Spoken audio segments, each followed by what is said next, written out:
Shalom Bapak Ibu Saudara dimanapun Bapak Ibu Saudara saat ini berada. Senang sekali kita kembali bertemu dan kita kembali meluangkan waktu kita untuk boleh duduk diam menghampiri Tuhan dalam renungan, dalam siraman rohani. Bapak Ibu Saudara, sejauh ini pemeliharaan Tuhan begitu nyata dalam hidup kita. Kalau kita sehat hari ini, kalau kita masih bisa menikmati tayangan siraman rohani, itu semuanya juga karena kebaikan Tuhan. Dan kiranya kita tidak henti-hentinya bisa mensyukuri nikmat dan kasih karunia Tuhan ini. Mari Bapak Ibu bersama saya kita berdoa terlebih dahulu sebelum kita bersama-sama merenungkan kebenaran firman Tuhan. Mari kita berdoa. Bapa dalam surga, terima kasih segala kebaikan Tuhan kerjakan dalam hidup kami. Sebentar kami akan mendengar kebenaran firman pakai hamba yang jauh daripada sempurna ini untuk boleh menolong kami sekalian. Dalam nama Tuhan Yesus kami berdoa. Amin. Bapak Ibu saudara yang dikasihi Tuhan, hari ini saya ingin bicara tentang terang. Bapak Ibu, dalam Kejadian 1 ayat 4 dikatakan oleh firman Tuhan, Allah melihat bahwa terang itu baik.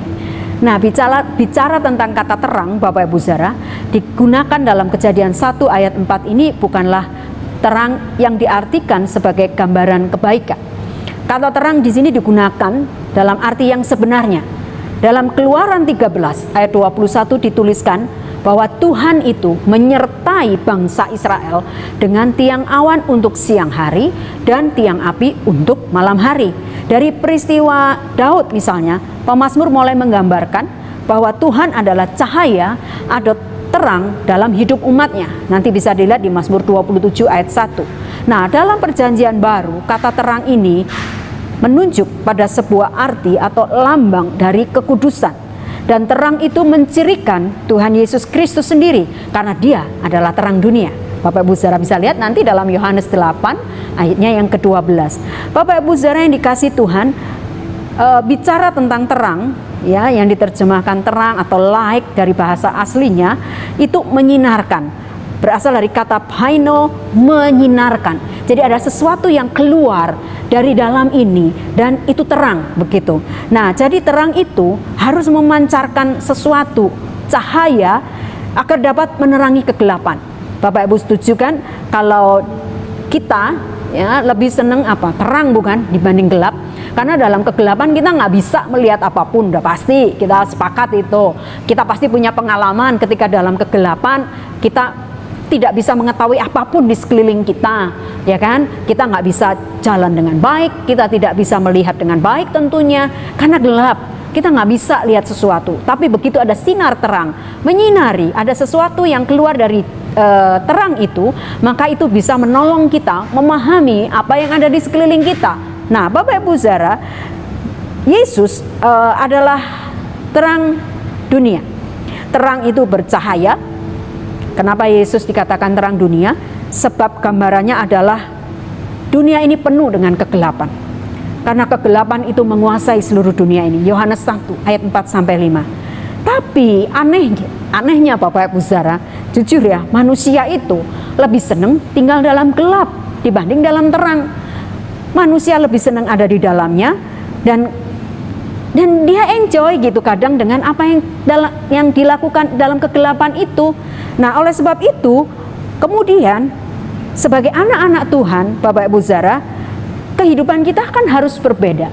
Kita nggak bisa enjoy ada di dalam sebuah kegelapan, walaupun mungkin dunia lebih menyukainya. Maka kemudian Yesus datang sebagai terang dunia, karena dunia sudah dalam kegelapan akibat seluruh pelanggaran dan dosa-dosa yang dibuat manusia. Maka manusia udah nggak bisa lihat lagi mana terang mana gelap. Mereka lebih senang ada di dalamnya. Sampai kemudian Tuhan datang untuk menyelamatkan kita, dan dia sebagai terang dunia itu supaya manusia jadi tahu nih, dia sudah nggak bisa bedakan lagi pelanggaran yang dibuat ini menyenangkan Tuhan atau enggak. Pastinya memang tidak menyenangkan Tuhan, tapi manusia udah nggak peka lagi begitu.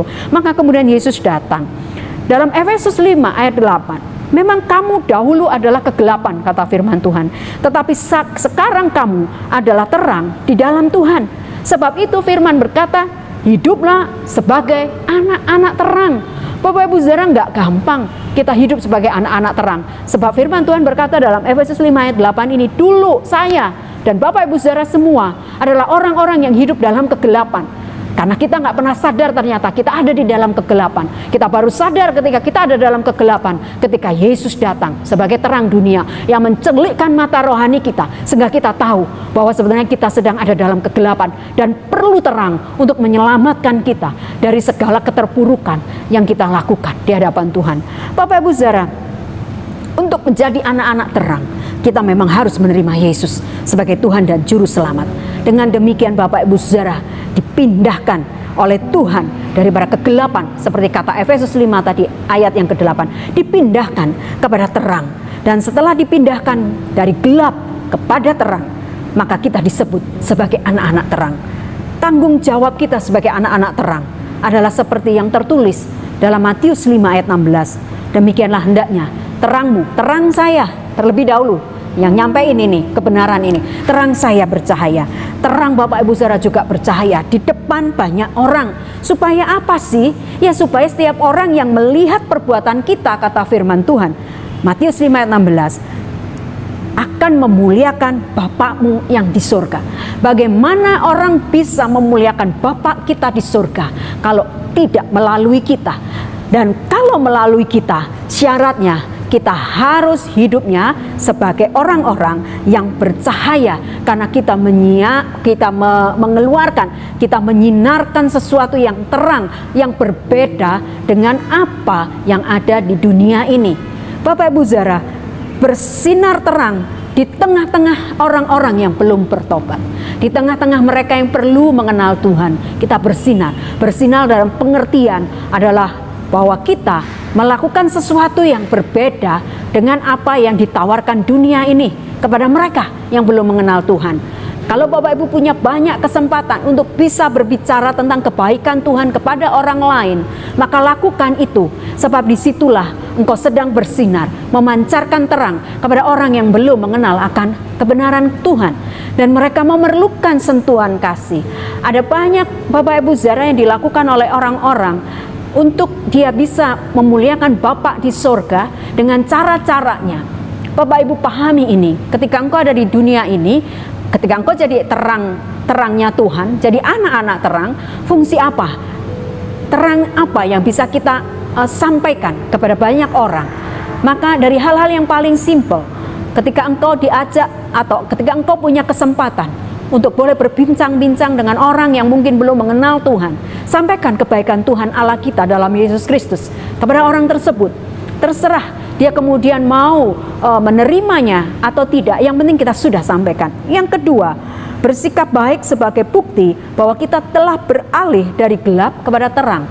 Sikap karakter kita diamat-amati oleh banyak orang. Bapak Ibu Saudara, saya pun juga meminta Tuhan menolong saya supaya sifat karakter saya itu juga paling tidak Bapak Ibu Saudara bisa jadi berkat buat orang lain. Jangan karena orang lain melihat saya, orang lain jadi justru tidak memuliakan Bapak di surga. Dan ada banyak sebetulnya kesalahan yang saya buat. Ada banyak kali sikap-sikap saya tidak sesuai dengan yang Tuhan mau.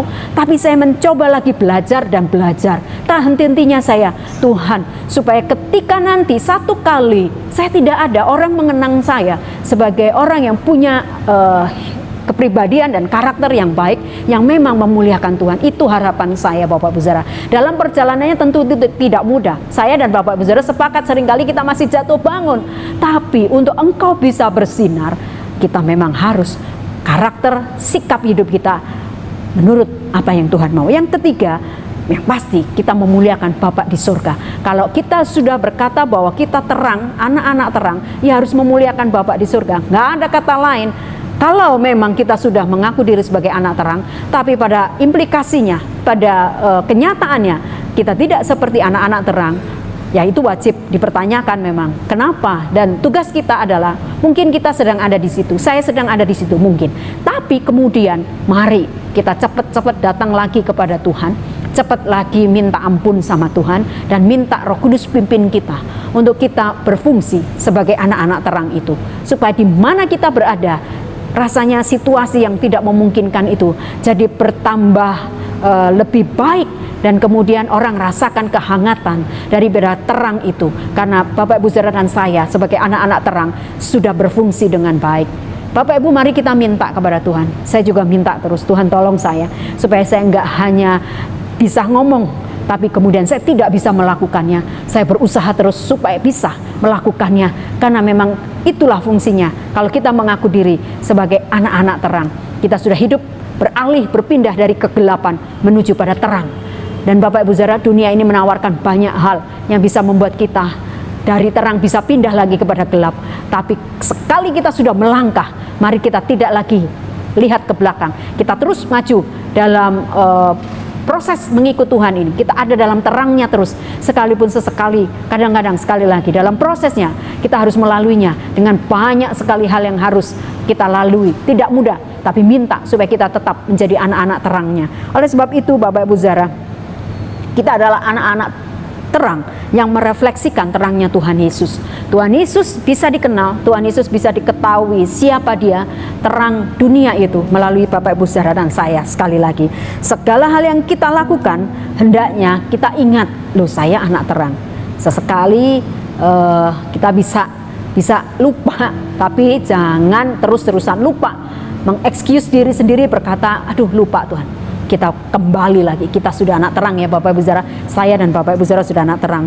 Dan Yohanes 1 ayat 5 sekali lagi, Allah adalah terang, Bapa adalah terang. Dalam Yakobus 1 ayat 17. Maka kalau kita anak-anaknya, kita pun juga adalah anak-anak yang memancarkan terang itu.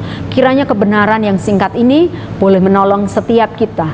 Mari minta kepada Tuhan, Tuhan, aku sebagai anak-anak terang-Mu, aku harus berfungsi sebagai apa dalam segala situasi yang aku jalani dalam hidup sehari-hari. Tuhan menolong kita Bapak Ibu supaya kita tetap memfungsikan diri secara maksimal sebagai terang, anak-anak terang itu.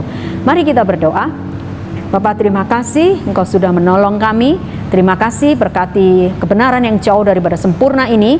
Engkau tolong seluruh kami yang mendengar. Tuhan, kami tahu kami anak-anak terang, tapi seringkali kami tidak mencerminkan bahwa kami ini adalah anak-anak terang. Ampuni hamba-Mu yang menyampaikan, yang mungkin juga tidak jarang kadang harus jatuh dan kemudian kami kembali lagi. Tapi kami percaya Tuhan, setiap kami Engkau beri kepekaan untuk Roh Kudus menegur kami dan menolong kami kembali kepada fungsi kami sebagai anak-anak terang dan memancarkan terang itu, karena Engkau adalah terang itu sendiri Tuhan. Terima kasih sekali lagi, siapapun yang mendengar, melihat, Engkau akan tolong dalam segala pergumulan doa mereka, dan biarlah kiranya Tuhan tetap Engkau buat kami sebagai anak-anak terang-Mu, menyinari seluruh sekeliling kami dengan terang yang memancar itu. Dalam nama Tuhan Yesus kami berdoa, amin.